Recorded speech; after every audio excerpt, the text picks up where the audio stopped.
मैं किसान हूँ ना, तो बता रहा हूँ मैं, अभी बता रहा हूँ।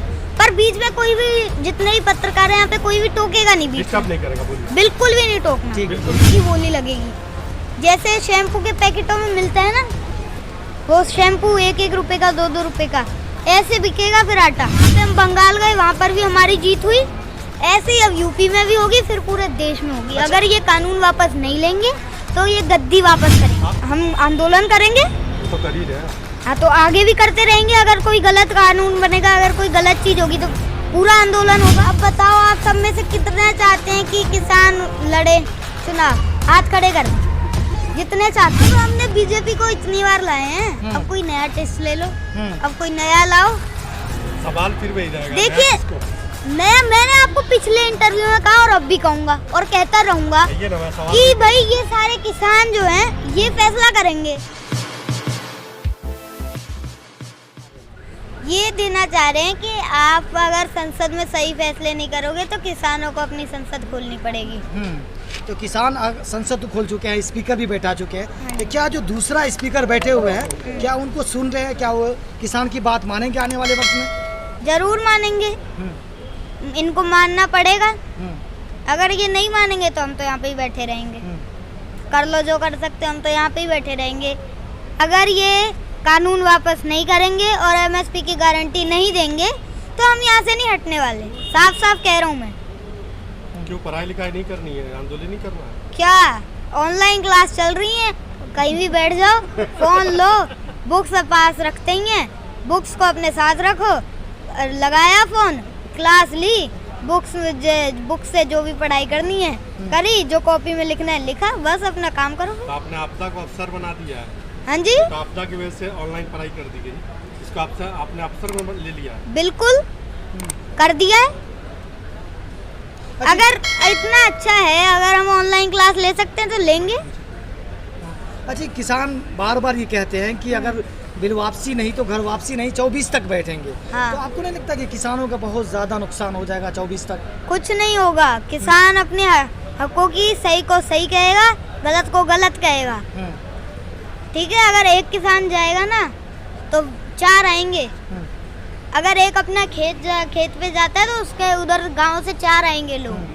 आप अभी से जुड़ चुके हैं, मतलब आप छोटे हैं, जिसे बचपन लोग बोलते हैं, लेकिन कुछ लोग कहते हैं कि जो यहाँ लोग बैठे हुए हैं, ये लोगों को जो कांग्रेस है और दूसरी पार्टी है वो फंडिंग कर रही है। हाँ। इसमें आपका क्या सोचते हैं इस बात को लेकर? देखिए, फंडिंग देखिए कुछ नहीं है।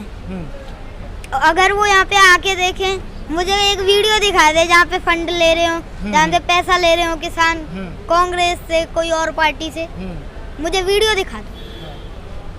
लेकिन जो भक्त लोग हैं वो आप पे तो आरोप लगाते हैं ना ये सब चीज का। हाँ जी, वो भक्त हैं, अंधभक्त हैं, अंधे हैं वो तो उनको तो बस मोदी मोदी दिखता है। जो मोदी के खिलाफ बोलेगा हम तो उसको बोलेंगे। अंधभक्त पता है किसको कहते हैं? पता है, क्या होता है? ये जो अंधा हो जाता है, बस उसको तो जिसकी भक्ति कर रहा है वही दिखता है। किसी की भक्ति में अंधा हो जाए वो अंधभक्त है। हाँ। अच्छा, उत्तर प्रदेश चुनाव भी है, योगी जी कह रहे हैं कि अब तो उड़ जाओ, चुनाव आने वाले हैं। हम नहीं उड़ने वाले, तुम कुछ भी कर लो। तुमने इतनी कोशिशें कर ली इस आंदोलन को उजाड़ने के लिए, यहाँ से नहीं हटेगा किसान। अब तो कह रहे लखनऊ जाने के लिए, जा रहे हो क्या? जाएंगे, वो राकेश टिकैत जी होके भी आ गए और वहाँ पर भी एक लगेगा हमारा, वहाँ पर भी आंदोलन स्थल होगा एक, वहाँ पर भी अच्छा रहेगा। उधर भी एक, जैसे ये गाजीपुर बॉर्डर है, वहाँ पर भी ऐसे एक या सारे बॉर्डर जैसे हैं वैसे लगाया जाएगा। अच्छा, राकेश टिकैत जी कहते हैं कि दवाई डोज देनी पड़ेगी। तो किस तरह का डोज देने वाले हैं उत्तर प्रदेश में? डोज तो देखिए, जो चुनावों में इनको पता लगेगा, जब चुनाव के रिजल्ट आएंगे ना तो सबको पता लग जाएगा कि हमारी क्या डोज थी। अच्छा, गोदी मीडिया जो बोलते हैं लोग, गोदी मीडिया, वो आपके बारे में जो दिखा रहे हैं तो आपको कैसा लगता है? मुझे देखिए, किसी दुनिया की बातों से मुझे कोई फर्क नहीं पड़ता। मुझे तो सही को सही कहना है, गलत को गलत कहना है, चाहे कोई भी कुछ भी कहे, मुझे कोई फर्क नहीं पड़ता। गोदी मीडिया क्यों नाम दिया गया आपको पता है? पता है, क्योंकि वो गोद लिए हुए हैं नरेंद्र मोदी जी के। बिल्कुल, जो जिसको सारा कुछ वही संभालता है, जिसके जो गोद लेता है उसको वही सारा कुछ संभालता है। तो फिर ऐसा नहीं कहा जा सकता जैसे कि सारे किसानों को राकेश टिकैत जी ने गोद ले लिया? देखिए, राकेश टिकैत जी भी एक किसान है और ये सारे किसान नेता हैं, जितने भी यहाँ पे किसान है ना, सारे किसान नेता हैं, इसलिए ऐसे ना कहा जाए। वो भी हमारे साथ हैं, वो भी अपने बस हकों की लड़ाई लड़ रहे हैं। बस वो है कि थोड़ा दौरे करते हैं, जगहों पे जाते हैं। और मैं अपने पिताश्री डॉक्टर नरेंद्र सिंह चौधरी के साथ 1 लाख किलोमीटर चला, हमने यात्रा करी, मैंने आपको इंटरव्यू में बताया हुआ है। और साथ जो जितने भी देख रहे हैं उनको पता भी है। अच्छा, यहाँ 90 साल के बूढ़े आ गए, 100 साल के भी हैं, जवान भी है, और आप छोटे हैं, तो क्या आपकी टुकड़ी भी आने वाली है जो आप छोटे छोटे हैं? बिल्कुल, अब एक जो पीढ़ी आएगी उसको भी पता लग जाएगा कि क्या सही है क्या गलत है, और एक टीम होगी बच्चों की तैयार है। अच्छा, एक मुझसे डिस्कस कर रहे थे कि वो 12 साल का जो 8 साल का बच्चा है, उनको एमएसपी और कानून के बारे में क्या पता, जो वहाँ जाके इंटरव्यू दे रहे हैं, बात कर रहे हैं? ठीक है, मुझे सब पता है, मैं अभी बताता हूँ आपको। हाँ। देखिए, जो सबसे पहला कानून है वो मंडी को लेकर है, और जो दूसरा कानून है स्टोरेज को लेकर है, और जो तीसरा कानून है वो कॉन्ट्रैक्ट फार्मिंग को लेकर है। ठीक है, अब मैं कानून बताऊंगा तीनों, और सब तीनों के पॉइंट पहले मैं आपको यहाँ पे रुकना चाहूँगा। बीजेपी की एक पॉलिटिशियन है, उसने क्लियर करके कहा है कि कानून के बारे में इसमें काला क्या है किसान खुद बता दे। अगर आप उनको खुद बता देंगे तो ये ज़्यादा बेहतर होगा, क्योंकि किसान का बच्चा बताए। हाँ, तो क्या हो गया, मैं भी एक किसान हूँ ना, हाँ, तो बता रहा हूँ मैं, अभी बता रहा हूँ। पर बीच में कोई भी, जितने भी पत्रकार हैं यहाँ पे, कोई भी टोकेगा नहीं, बीच डिस्टर्ब नहीं करेगा, बोलिए। बिल्कुल भी नहीं टोकना, बिल्कुल भी डिस्टर्ब नहीं करेगा। ठीक है। देखिए, अभी मैंने आपको सारे कानून गिना दिए, अब इनके पॉइंट गिना देता हूँ। ठीक है, सबसे पहला कानून था मंडी को लेकर। अब देखिए, इन्होंने कहा है ऑल ओवर इंडिया में तुम अपनी फसल कहीं भी बेच सकते हो जहाँ पे अच्छी रेट मिले।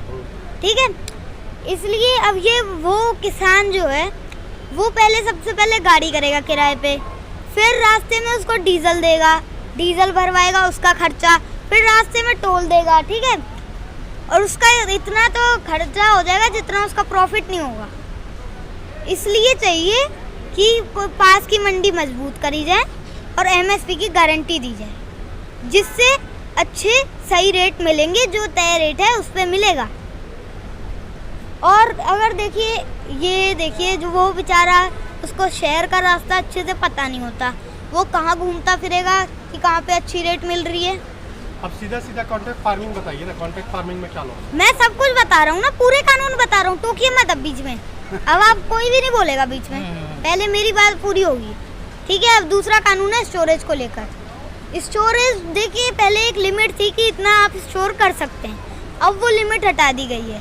अब कहते हैं कि आप जितना मर्जी जाए स्टोर कर सकते हैं। ना आपके पास इतना पैसा है, ना मेरे पास है, ना आम आदमी के पास इतना पैसा है कि वो पूरा सारी फसल स्टोर कर ले। तो ये किसके पास है इतना पैसा? बड़े बड़े उद्योगपतियों के पास। वो जब सारे गोदामों में स्टोर कर लेंगे, वो जब चाहेंगे उसको खोलेंगे, जब चाहे बंद करेंगे, फिर भूख की बोली लगेगी। जैसे शैम्पू के पैकेटों में मिलता है ना, वो शैम्पू 1-1 रुपए का, 2-2 रुपए का, ऐसे बिकेगा फिर आटा, ऐसे बिकेगी चीज़ें किसान की उगाई हुई। अब देखिए, अब मैं कॉन्ट्रैक्ट फार्मिंग का बताता हूँ। अब जो कंपनी है और एक जैसे किसान है, इन दोनों के बीच में एक कॉन्ट्रैक्ट होगा एक, और उस जो कागज़ होगा उसमें लिखा होगा कि जो आपकी रेट की, जो फसल की आपकी रेट तय है उस पे आपको मिलेगा, आपकी फसल बेचेंगे उस पे मिलेगा आपको। ठीक है, अब जो किसान कॉन्ट्रैक्ट फार्मिंग नहीं करना चाहता, ठीक है, या तो फिर वो मंडी में भटकता रहेगा कि भाई मुझे कहीं रेट चाहिए मुझे अच्छी।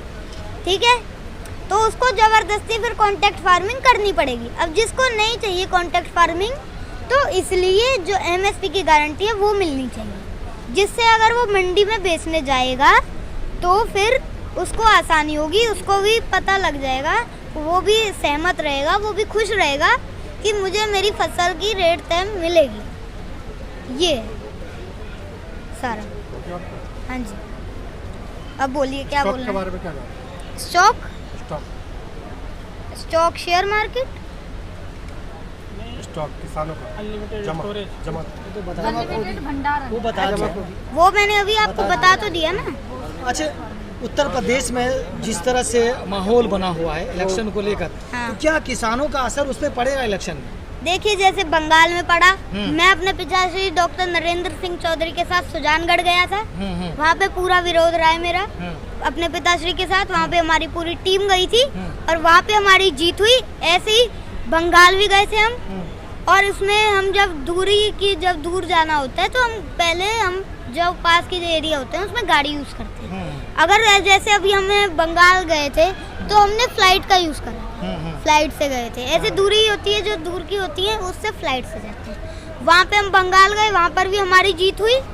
ऐसे ही अब यूपी में भी होगी, फिर पूरे देश में होगी। अगर ये कानून वापस नहीं लेंगे तो ये गद्दी वापस करेंगे। आपके बारे में लोग बोलने लगे हैं कि आपका ब्रेन वॉश किया गया, सरकार गवर्नमेंट के खिलाफ आप जहर उगल रहे हैं। यानी आपके पेरेंट्स या जो भी हो आपको ये ज्ञान देते हैं, वो गवर्नमेंट के खिलाफ जहर खोल रहे हैं आपके अंदर। देखिए कोई जहर नहीं खोल रहे, ठीक है। जो सच है उसको सच कहा जाएगा, जो सही है वो सही कहा जाएगा। गलत को गलत ही कहेंगे हम किसान, जो सही है उसको सही कहा जाएगा। अगर ऐसे आप आरोप लगाओगे तो फिर नहीं चलने वाला। तो क्या करेंगे आप? हम आंदोलन करेंगे। वो तो कर ही रहे हैं। हाँ तो आगे भी करते रहेंगे। अगर कोई गलत कानून बनेगा, अगर कोई गलत चीज़ होगी तो पूरा आंदोलन होगा।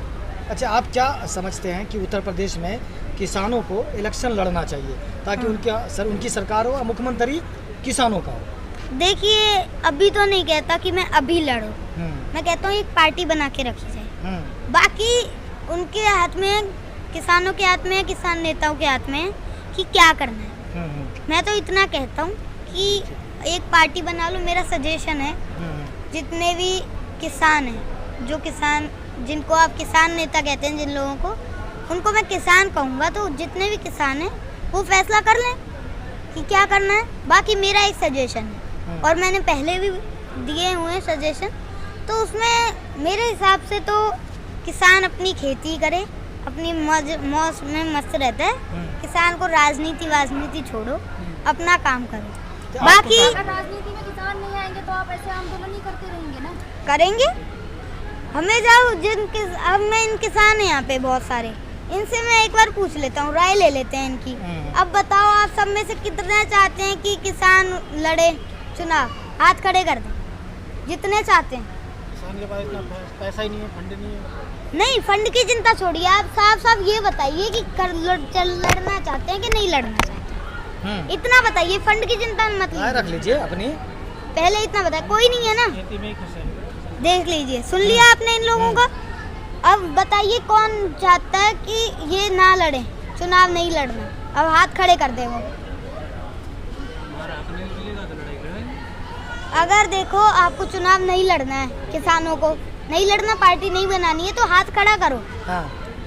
नहीं किया फिर सपोर्ट होगा आप लोगों का। नहीं, मतलब ये किसान जो है इलेक्शन लड़ना नहीं चाहते हैं। नहीं चाहते, तो सिर्फ आप लोग वोट ही करेंगे। हाँ, ये सोच। और हम ये जो किसान हैं ये करेंगे, बस बीजेपी को वोट ना दें। लेकिन आपके लिए जो सरकार आएगी तो आप किसी सरकार से खुश नहीं रहेंगे, क्योंकि आपके लिए कोई ना कोई कानून लाता रहेगा जो आपको पसंद नहीं आएगा। तो फिर क्या करेंगे? फिर आंदोलन।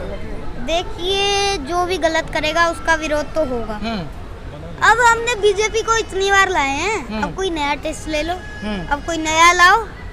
सवाल फिर वही रहेगा। देखिए नया, मैंने आपको पिछले इंटरव्यू में कहा और अब भी कहूँगा और कहता रहूँगा कि भाई ये सारे किसान जो हैं ये फैसला करेंगे, ठीक है। मैं कुछ फैसला ही नहीं कर रहा, मैं साफ कह दिया मैं नहीं करूँगा। अगर किसान तो कोई परलोक से नया मंत्री उतर के आएगा क्या? अरे यार आप देखो, आप एक ही क्वेश्चन पूछते हैं, आप कोई नया क्वेश्चन लाया करो। एक ही क्वेश्चन